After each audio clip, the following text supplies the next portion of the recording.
I thank you for the kind words and for the kind invitation and for the possibility to meet on this important topic. It's nearly mystical to be here just now because I was invited to come here by then and had much contact with Koichi Hamai on an article for his journal, the Japanese Journal of Sociological Criminology. And it was such a challenge, so I used much of the summer to prepare. And with my wife, we were high up in the mountains of Norway somewhere. And I thought, okay, now it is formed. I can go to Japan with this and breathe with happiness. And then that happened to be the day of July 22nd. So we locked the old-fashioned farm we had borrowed high up, and we're sitting into a car, put on the radio, and here it came, exactly when we started, this catastrophe that had happened in our country. And of course, I can't present material here without all the time being reminded on what happened there and what happened here in Japan a bit earlier.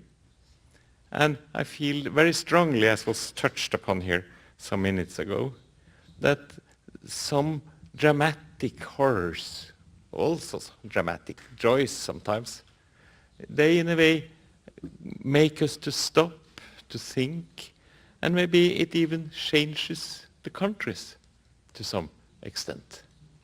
In this case in Norway, I think what happened on July 22nd has changed Norway a bit.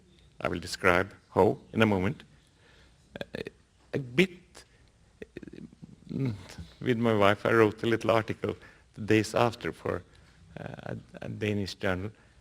Maybe Norway will be a bit better after this horrors that took place. In all respect for all the suffering and all the victims, there is also possibilities to stretch and to clarify what sort of system do we live in and what sort of system do we want to develop in our countries.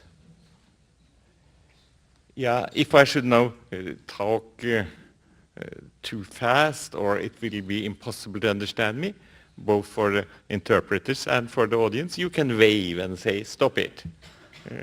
Try another formulation. So feel free to do that. And I feel free to also to say what I think. And one little warning, both what Lil is coming to say and what I'm saying myself. We are only two persons from a small country, but it is not necessarily representative what we say for how this country would look at it. We are scientists, we are not official delegates, and many people look at it in other ways than we look at our society. And don't idealize what we are doing in Norway. We have lots of terrible things, and most of my life I used to criticize Norway. So don't believe we are coming from a paradise. We're coming from a country with lots of idiotic things. And it might even go worse with us because we completely undeserved have become so materially rich. If you want to hear my real opinion on this, I should have liked we'd never had found the oil. That's a dangerous substance for a small country to get all that material, enormous richness so suddenly. So the challenge is how we will be able to cope with that side of the coin. Okay, what had happened? What happened that night? We were sitting in the car and down complicated roads, down, and we heard then that Oslo had been changed. It was a sort of Beirut situation. The whole ministerial building was completely devastated. Maybe we have to tear it all down. And people had died, not so many, but many. And we thought, but how could this happen? What happened? Who could do this? And the first idea, I regret to say, also my first idea was, it was obviously some of the immigrants, the Muslims. They made revenge for all the bad things we have taken part in, wars. The US war in Afghanistan, Iraq, and now this NATO operation in Libya. Maybe it's a revenge, deserved revenge.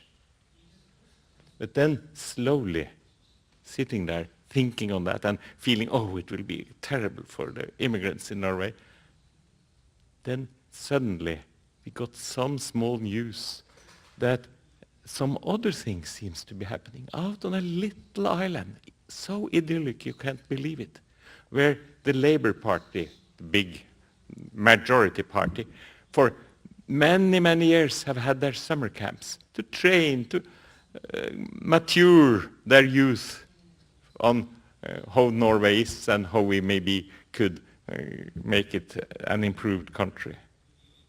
And then we heard it was a man walking around there. He was shooting without mercy. He killed all the youngsters he could find. And he found many. He found more than 70, with age down to 14 years. It was so, we couldn't believe our own ears. And then, it repeated. We reached Oslo, we put on the television, and here, first news, the Prime Minister was still alive. He had happily enough not been in his office. And that is the good luck of living in that country of mine. You see, in summer is so beautiful. We can't waste that on work. So office hours are very short. So the ministers emptied in summertime. They close at 3 o'clock in the afternoon to go out swimming and having a good time, or go in the forest and picking mushrooms and all that. So the building was nearly empty. That rescued hundreds of lives. But then this man continued out on the island, and here they were, captured by water around them. So, in the end, the catastrophe was quite clear. And the Prime Minister came there, very solemn. And then that was the contrast. And that, in a way, I feel might also happen here, in the same way, with your type of philosophical and religious background. He was so clear, so solemn in his statement. Don't let us meet this hatred, this one man out there killing us. Don't let us meet him with hatred. Let us meet, and then come several of the victims also, who survived in the following days, saying exactly the same. We will not meet hate with hate. We must meet hate with love. And 2 days after, I will never forget it, it was an enormous demonstration in Oslo, a city for 600,000 people, many away on summer vacation, so maybe 500 remained. But how many were we outside the city hall? We were 300,000. The idea was it should be a procession to celebrate, in memory of those killed. But it couldn't be a procession because they were all there. It couldn't be arranged. It was only an ocean of people and an ocean of flowers. I must confess, since I was interviewed and it was so intense, the whole international press phoned continuously the first days. So I've forgotten that with the flowers. But some people gave us flowers, so we also had roses in hand. And slowly we approached the main cathedral and put our flowers there also to the memory. And it was an ocean of flowers. The public traffic had to be redirected for many days because they couldn't pass this center. They wouldn't destroy the flowers, of course. And this continued with statements from all political parties that we shall not let atrocities change our peaceful culture. I was very proud of the politicians from all parties who did this. And they agreed also, we had an election following some weeks later, they agreed we will postpone these political discussions for several weeks to get time to, in a way, digest what happened. So this was done, and then the man who did it was apprehended quickly, and not quickly, the police were not very efficient, but it's not easy to complain. It was a completely unknown situation. And but they came in the end, and they took the man, and now he is in very secure prison, completely isolated, except his defender, of course, and the priest, etc., and doctors. But he's there, and the court has decided that he will remain there until the all things are clear, and he will get a sentence. What sort of sentence will he get? Yeah, there is a clause, it's a law in Norway, in our constitution. We can, of course, not change the law afterwards, so he has to be sentenced according to the existing laws. And the existing main law for killing, that is imprisonment for 21 years. We don't have life imprisonment, and of course we don't have death penalty. I congratulate you and the great audience of lawyers who the other day had a vote to try to abolish death penalty in Japan. It has nearly been any mentioning of death penalty in our country after these things either. It is a special possibility to, if psychiatrists find him completely dangerous, he might get a certain first some years in prison, and later he can be declared dangerous and therefore not released. We have had extremely few cases of that sort in the country earlier, and maybe this man will get that, but maybe then they find if he got that, if they choose that road of punishment, they will have to conclude that he, after some years, isn't any danger, and then he will have to be released. Yeah, what should we do then? A criminal of this type, a man behind so much suffering. I think it is clear we have to welcome him back. It's clear that the authorities, the Ministry of Justice and their employees, will have to find forms of life outside of prison where he will be able to have a sort of life, if he is able to continue his life, if he gets the sort of inner insights on what he has done. That was also touched by some of you. And this is, of course, that would be, in a way, the worst punishment if he saw what he had done. But as it is now, he's waiting for trial. And then, on this point, it's very important, and I've tried to say this publicly, it's very important that all the victims, that means those parents and relatives of the killed youngsters, get a chance to each individual case to give a report to the court on what happened. And it is also of the utmost of importance that the court case will be carried out in quiet, solemn manner. I will come back to that in a moment. And that this person is seen. Yeah, how should he be seen? A man who does this?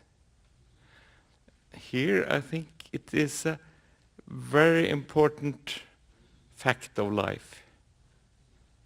Should he be seen as a monster? I think that is absolutely the worst we could do. Why should we not see him as a monster? No, because a monster is in a way so bad in explaining matters. A monster is its own explanation. The same as if you call them evil. The sort of evil people, you can externalize evil people. Put them outside of yourself. Put them outside of Norway. And you can continue as if nothing happened that was of concern to you, the way you or we as Norwegians behave.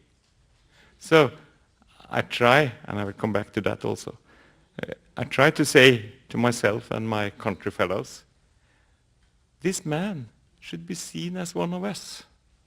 He's a Norwegian. He's the result of living in Norway. He's a reflection of how some of us end up. Maybe we should look at how we are together with other Norwegians. Maybe we should look at the wars we are carrying out in other countries and the sort of war ideology that penetrate us now. Or maybe we should look at the way we handle each other in the daily, the competitive culture, the culture that is in a way eagerly preoccupied by be the first, coming at the top. Or another so important factor in modernity, modern industrialized societies, the idea that it's okay that some people are much better than other people. The social distance increases in nearly all highly industrialized societies. What does it mean? It means that the distance up to other becomes greater, and the distance down becomes greater. And what I called this lecture, but I think I have now confused myself by losing my manuscript, it means that distance, also a social distance, make it difficult to see other people as full human beings. And as this fantastic book, I was so lucky to take it on the travel here, Tony Judd, Ill Fares the Land. It's a beautiful book by this English US philosopher who died just a few months ago. And he tries to bring up again some old-fashioned ideas that we had just after Second World War, some of us, some even before, sort of unity, take care, re-establish some values of the more middle-range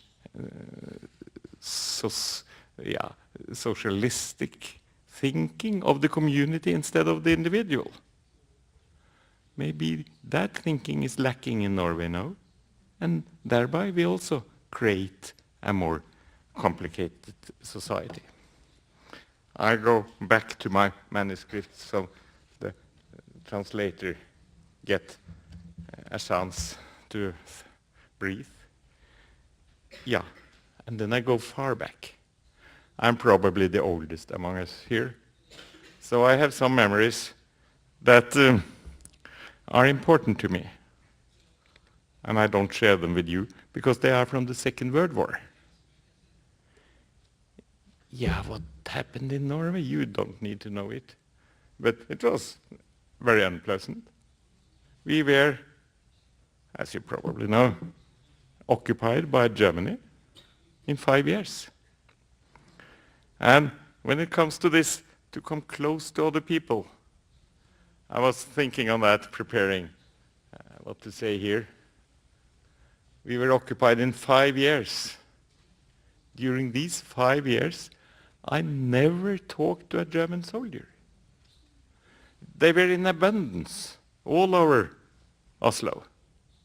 They didn't shoot or anything in the daily life. They were ordinary, basically certainly decent human beings.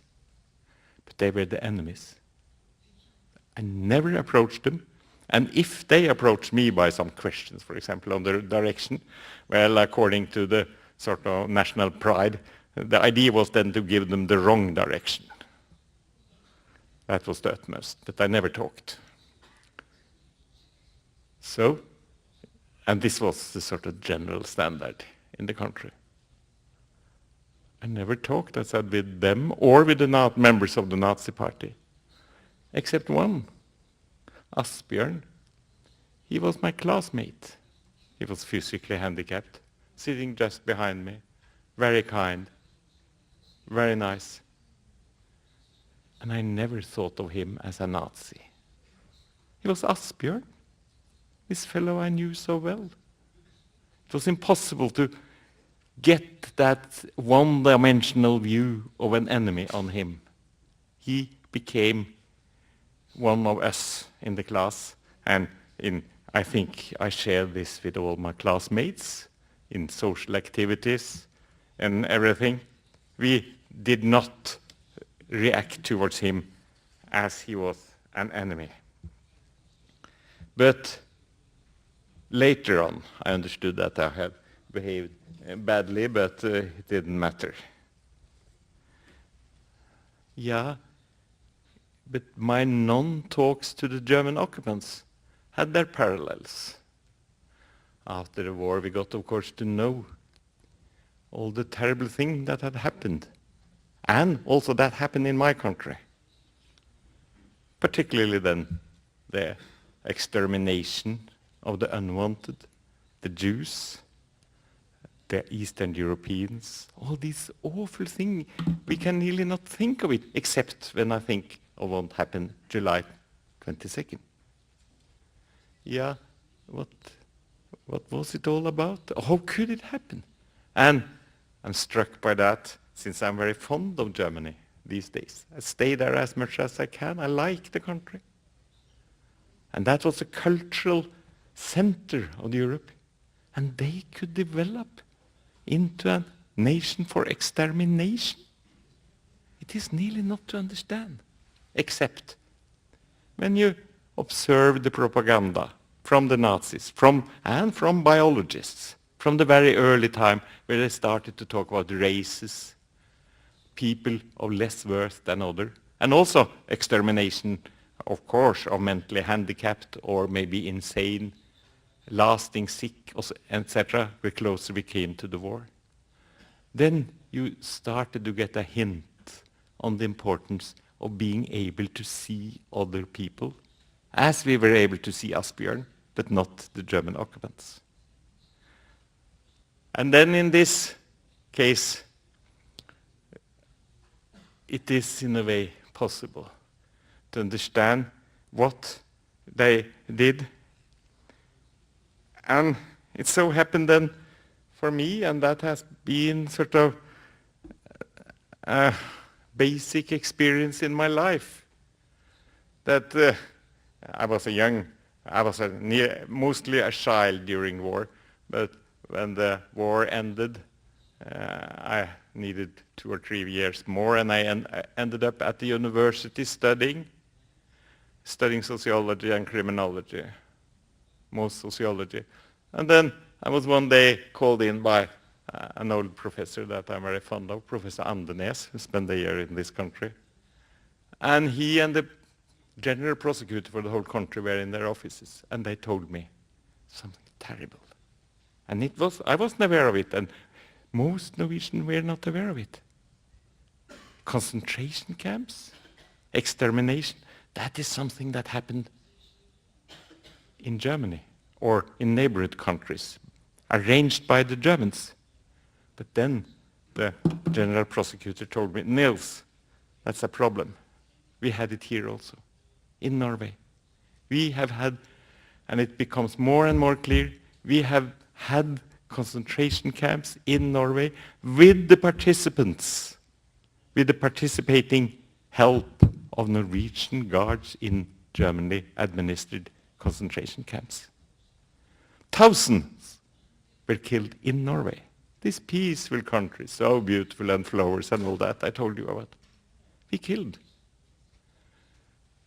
It was mostly Russians, but also a great continent of Yugoslavians, partisans from Yugoslavia, in the German program of Nacht und Nebel, night and fog. They were transported to Norway. They didn't know where they ended. In June 1942, a whole boat came up to Narvik, very far north. Sun, day and night, cold in winter, terrible. Many had died during the transport. They didn't know where they came. One of them was a teacher. I will say something about him in a moment. And he found a dictionary. He knew, since he knew German as a trained teacher. But all of them, they were then hushed into some big camps. And within 1 year, only 1/3 of them were alive. It was a death rate equal to Auschwitz. Yeah, how could we participate? I had one good idea at that time.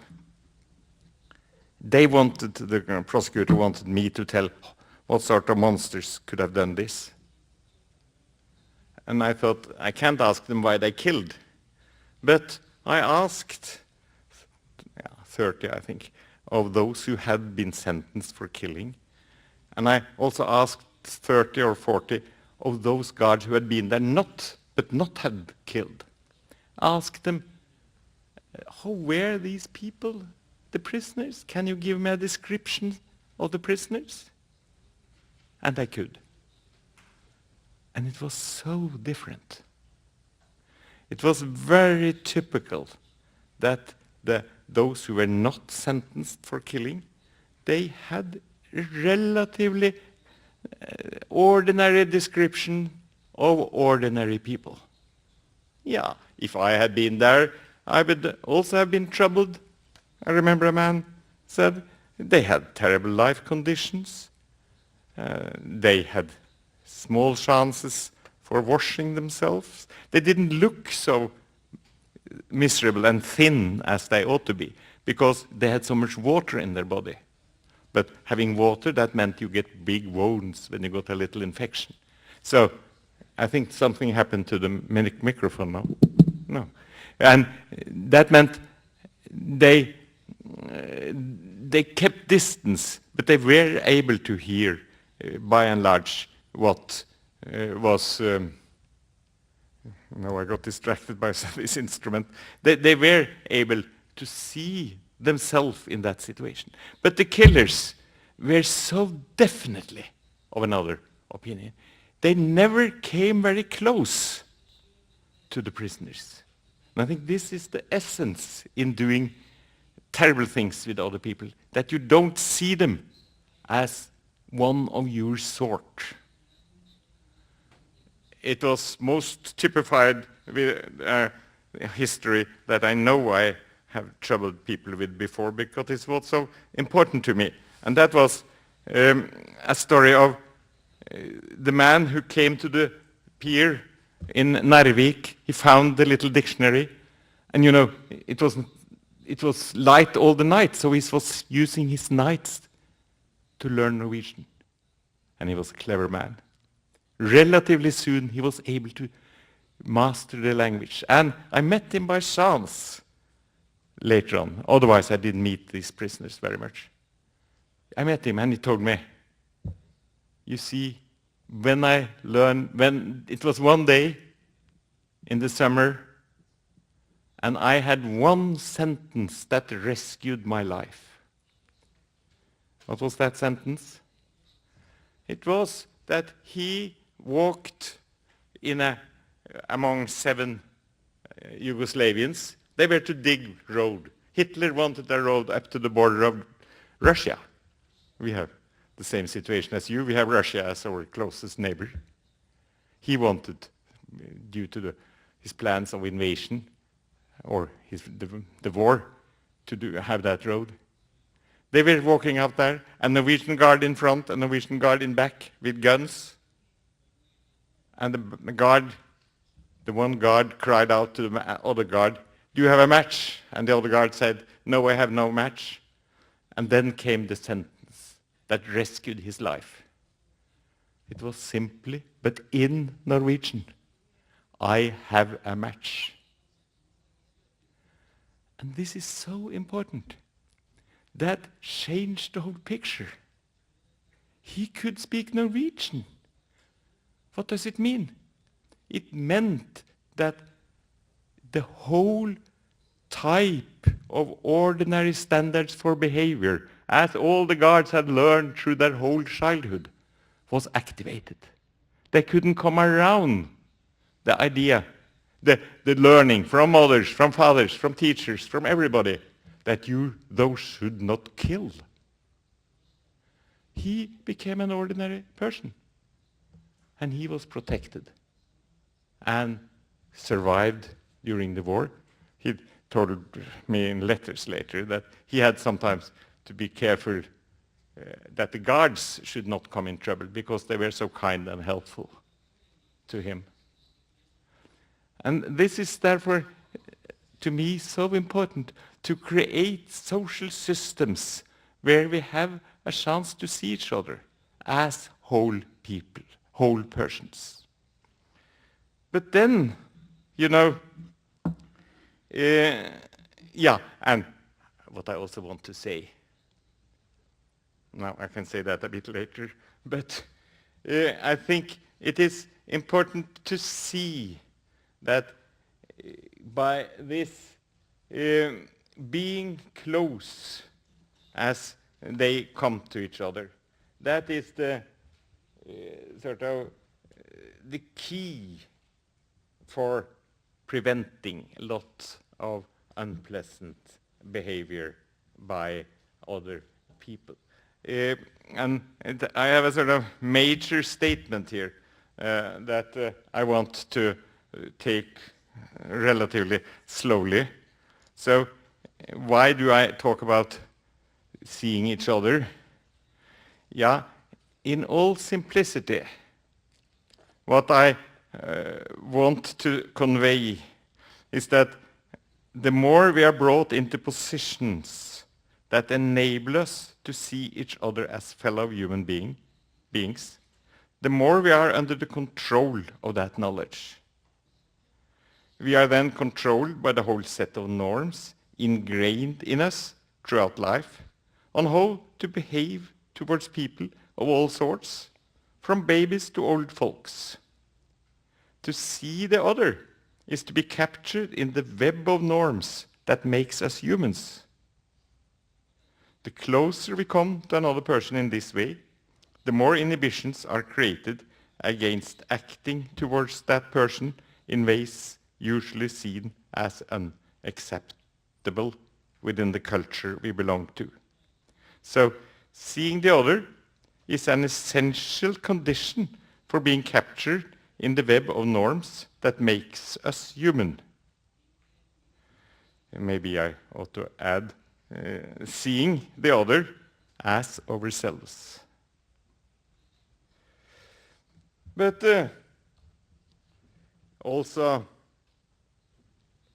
in ordinary life, there are many problems in seeing the others.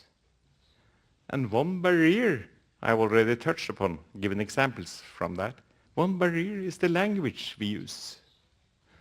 And I've just published a little book I called Small Words for Large Problems, where the question of language, the unit of communication, is the essential element. The book is out only in Norwegian yet. Yeah, in Russian, but that doesn't help you. And I try to say here that walls, they create, we are used to say walls create bridges. But words create bridges. But words might also create barriers between human beings.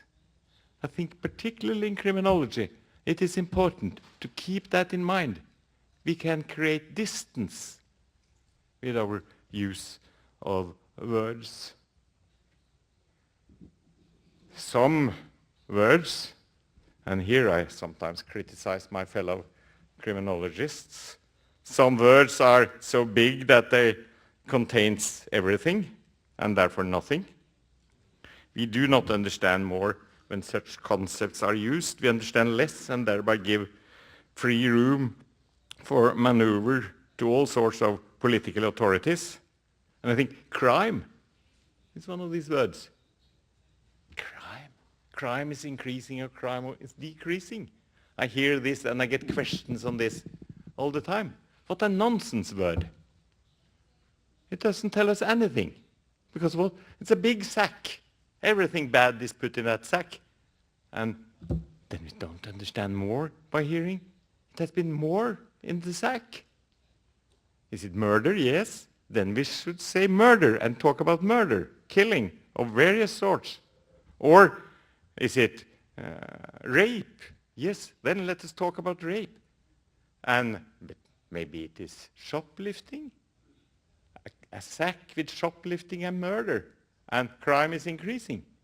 That increases our ignorance when we use such concepts. We ought to be precise in what we are talking about and use small words that both we and those who listen understand. Instead of talking like that, we have to each time we hear these words, we should react. My students in Oslo have had hard times often because I'm so antagonistic also to Latinized words. We call it fremmedwörter or fremmedord. That, for example, the medical profession is, of course, extreme in using such words. Diagnostic tools. And we get it from Old Latin or Old Greek. But ordinary people don't understand it, but it sounds bad. Or we use other concepts from medical toolkit. Psychopath? Oh, I think we should never use such a word. What is a psychopath? We trust in a profession who gather. Maybe follow some tables, how to find out if a person ought to be classified as a psychopath. But in your country, with that rich literature, you know, of course, a lot of human complications. We are all strange people to each other and to ourselves.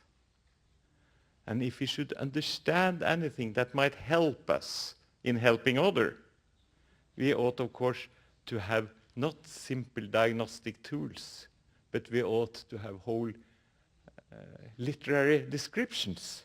We need novelists to understand those we meet, not people who use the simple diagnostic characters to come close to the other. And this relates to what I said some minutes ago about monsters. Don't understand anything more. Or a psychopath who is without feeling. But I have met a relatively great amount of killers in my life. I've never met a killer without emotions, without some ability to see the other and to be brought into understanding how that other people was. But maybe psychiatrists are richer in their experience than I am. Yeah, what just happened in Norway now illustrates the importance of the words we use. Then, I've said it, the monster, the evil. We try such words on the man who did it. But again, then, from another angle, men and women are more than the acts. Monster and evils, they don't help us. I don't know this man who did these things, but once he was a child, Maybe he was fond of birds or flowers. Slowly something might have gone wrong. I would like to know why and what. But it is so, I repeat that, it's so important to see him as a Norwegian, one like me. For a long period I lived in his neighborhood, and he belongs to, by and large, the same social class I'm in just now. So, where did he find his ideas? We need to know that, know him, to be able to understand our own society. But then we are back to an interesting feature of our own societies. And I think that maybe the most important thing we could, from our point of view, tell back to our society. That is that society constructed in a way that makes it possible to see the other people? Are we creating social systems where we, so to say, all can become experts on what sort of society we live in and what sort of people we are surrounded with? And here I'm I'm terribly old-fashioned. I think maybe once upon a time, quarters for poor people and quarters for workers, quarters for, and also villages or places where farmers had a chance to meet. It was often around the church on Sundays because they lived in some long distance from each other. Once upon a time, these were vivid places, much alive, but we know, and it's the same in the United States, as we have several descriptions of, particularly one, his name fall out of my head, but not the title of the book, Bowling Alone. That in a way, people in the United States, they all spend so much time in their cars to come to places of work, places of school, places of recreation, places of this and that. So they don't know each other anymore. So when they earlier went together to do some sport activities, they go there and do that sport activities all for themselves. When in the old days, workers met or families met, they very often discussed what happened in the neighborhood during the day. And I like to call my own kitchen and all my neighbors' kitchen to say at least that they ought to function as academies of knowledge, to find out what happened and what should we do. And very often something happened. You felt responsibility. But no, due to the extreme mobility, we empty the local neighborhoods for knowledge on how life is. And when that knowledge disappears, then we are, of course, forced to have the experts in to tell us what to do. And among the experts comes also the police. So it is clear that we will get much more police action, much more that we have to call the police when we earlier went to that neighbor who misbehaved or had a child who could need some sort of other help than he got at present. So the relationship between what is registered as crime and the sort of social system that exists is so clear.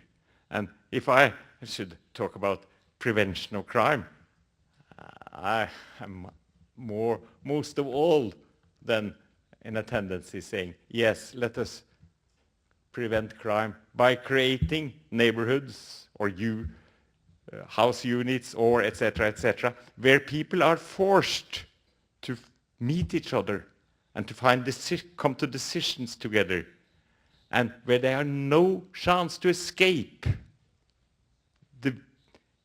the other in the same neighborhood. So centralization and efficiency and all these beautiful words, they have a very, very dangerous counterweight, namely that they create societies where we are not dependent on our own insights and where we don't have the necessary information to have insights, but leave the field to experts and thereby makes us all smaller. I understand that the city we are in now is a rather peculiar city in Japanese history and also in self-conception. And maybe that's very fine. Maybe that would be a wonderful thing. If all cities around and quarters within cities got a sort of self-confidence. We are something special. And we cope with our own problems. We don't need experts to do it. We can create an enormous amount of social energy that has as their byproduct the ability to meet the other as a full person, not only a caricature in the form of a former killer, a former thief, etc., etc. But there are dangers in this also, because if you then are not able to establish this, you might also create a very prejudiced society. Yeah, time runs, and behind some of my remarks here is this title that was mentioned in the introduction. It is a question of, it is a question what we are discussing on basic values all the time. And here to me, again, it's important not to use distant concepts, distant words. Punishment? What is it? We have to make clear that is intentionally to harm other people. Punishment is a suffering intendedly given to another person. The punishment in the penal law, the judge, he is saying, I decide that you have to suffer for 3 years. That is the decision of a penal judge.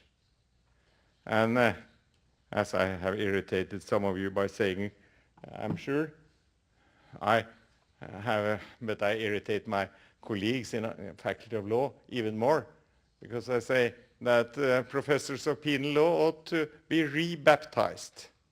They shouldn't be professor of penal law. They should call them professors of pain law. That's what they take care of. But that's also very important. And here we turn to another matter that I need to mention here in Japan, as I need to mention it in Norway, namely the question of the victim. I have all respect for victims, particularly in this case we have had in Norway now. But that is respect.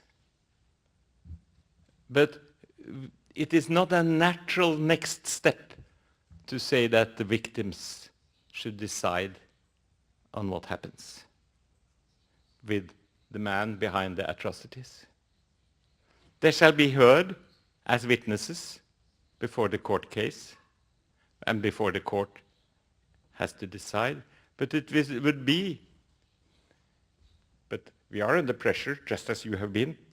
We, then I mean the legal apparatus and the courts, to open for more active participation from the victims. We have much critique that the witnesses have not been able to bear witness in a clear way, and that is very right, and victims have been oppressed in that, and they ought to get a stronger voice as witnesses. But then we have to have a clear conception. What is a penal court? And a penal court is a court where things are to be balanced and where standards, the decision on pain will be similar to decision on pain some years ago or in the same year or something that is similar to this, etc. It's a cool thing. And a penal court ought to be a place for cool, abstract talking and decisions. That means, of course, that is the blessing. I'm fond of penal courts. I think they are ingenious instruments. But penal courts have an inborn handicap, and that can't be changed. And what is that handicap?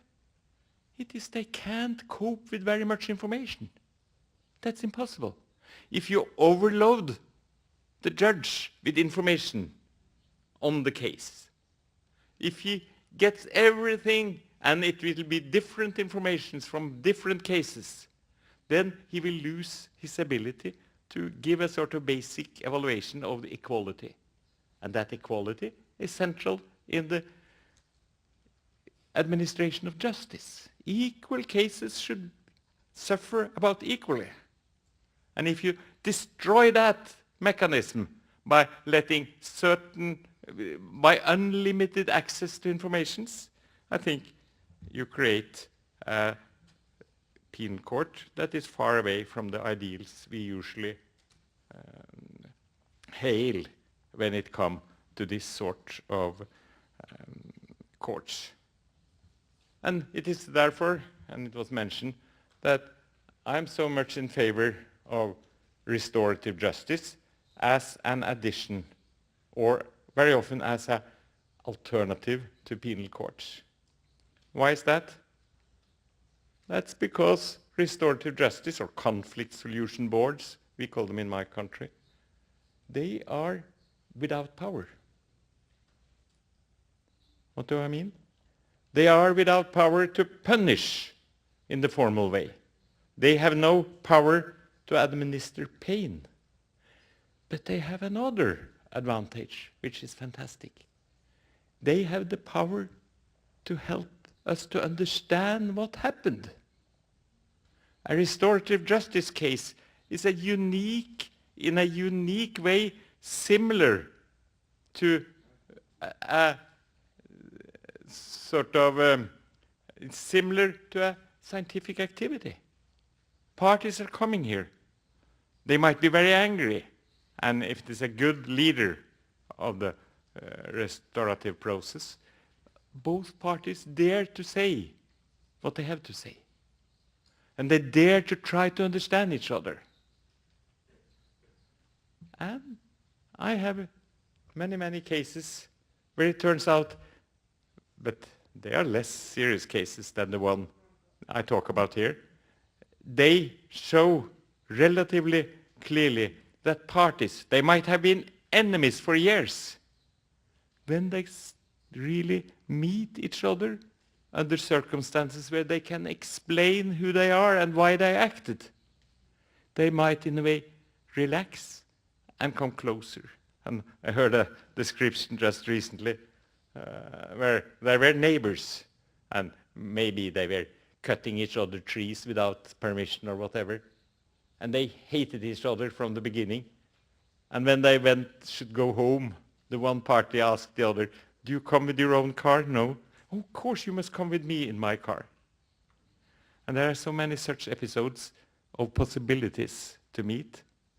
But there are also these awful things. And in the case of the atrocities of July 22nd, I'm sure that here we need also the penal court.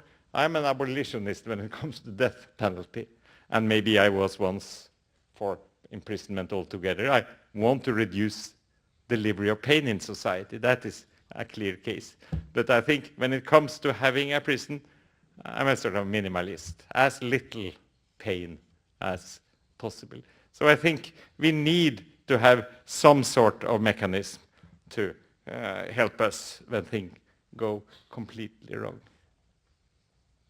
Yeah, but what should we do now with this man? Is it right that he should be out in the streets again after 22nd of July? But I think then he illustrates the impotence of penal law. Some say we should retribute. Retribution, sort of vengeance, bad against bad. But how could we retribute the worst of acts? We're helpless. I once was with a delegation of Scandinavian, I think it was criminologists, to a concentration camp in Poland. It was not Auschwitz, but Birkenau, next to Auschwitz, where they killed 1.5 million Jews. Where the train track ended, they had a gallows, and here they hanged the commander after the war. And to me, it was completely meaningless. 1.5 million people killed.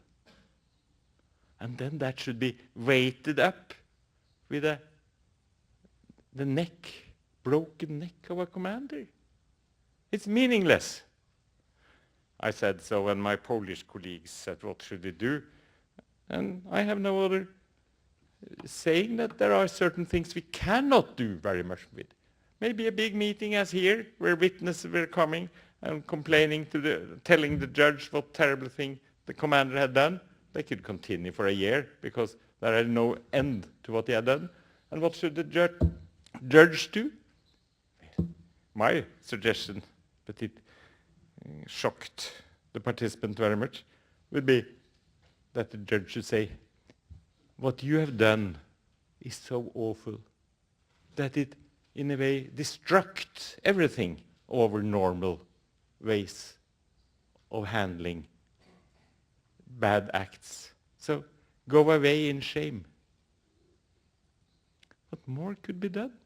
I wonder what Buddha would have said. I think I know what Jesus would have said. So maybe we should consider our theme all the time. It's therefore good to be at our university of this time. Maybe we should consider our theme all the time intensely compared to some of the basic values we think are important for us in daily life.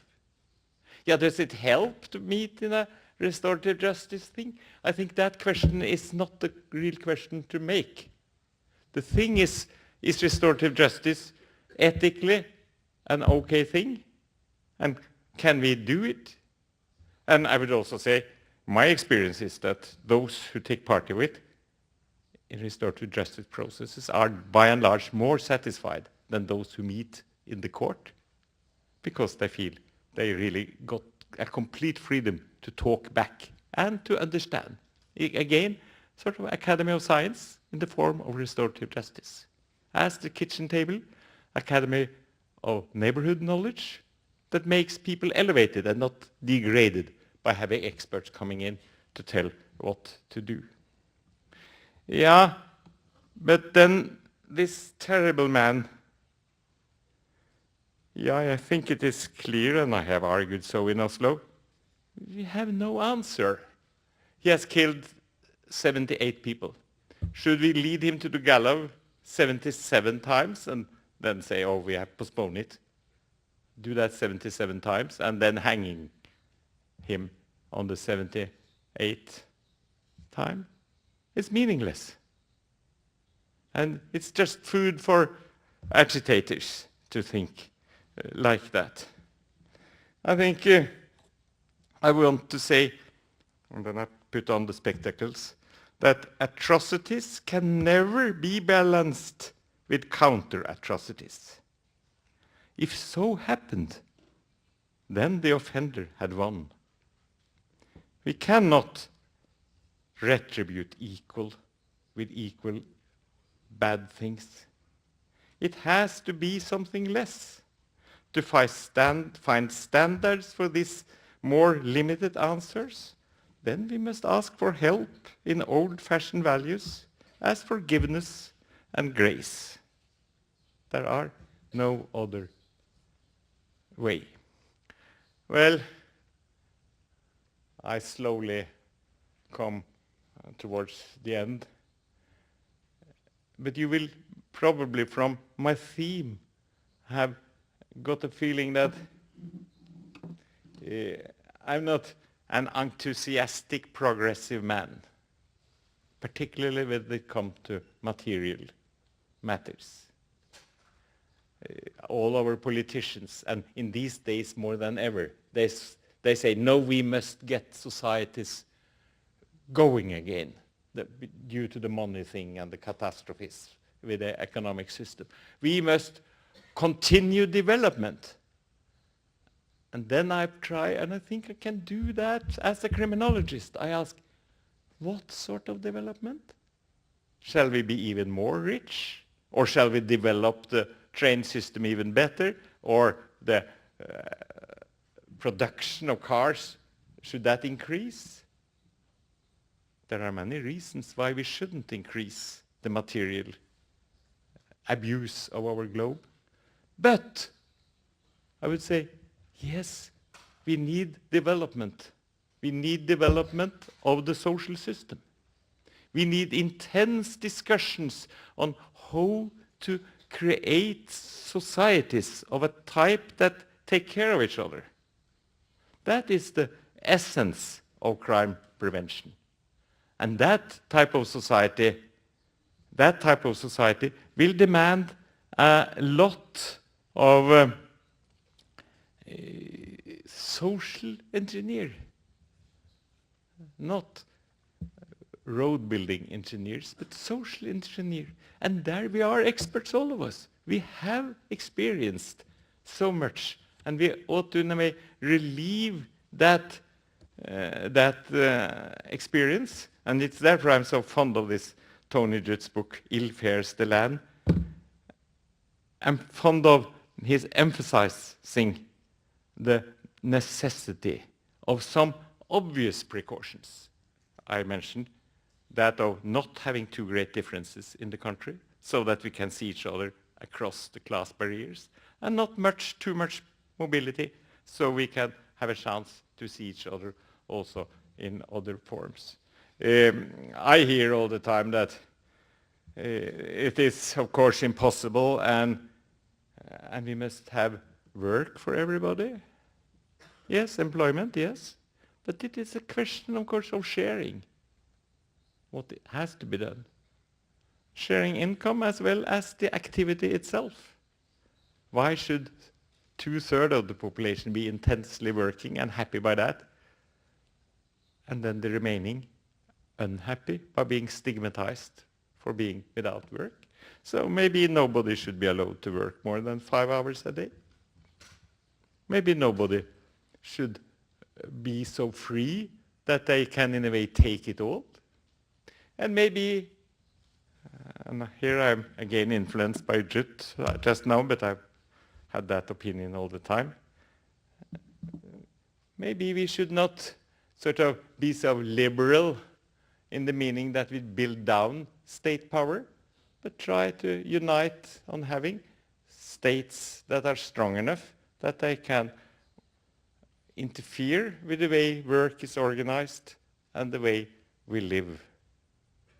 But that is a political question, and political questions are beautiful as long as they let us all take part. So again, it is not only some giants at the top, but ordinary people who influence each other in the ordinary matters of life.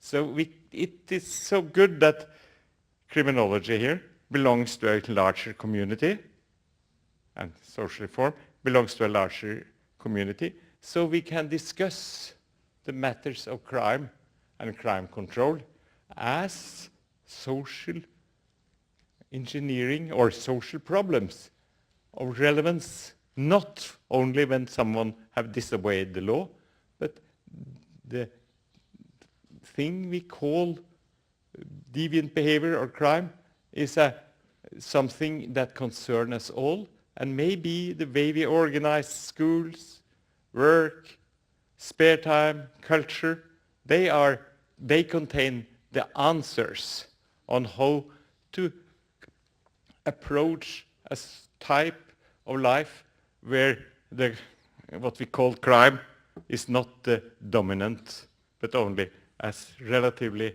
minor part of the whole social activity. Yeah, I thank you for quiet listening and that you have come all the way. And I repeat what I said in the beginning.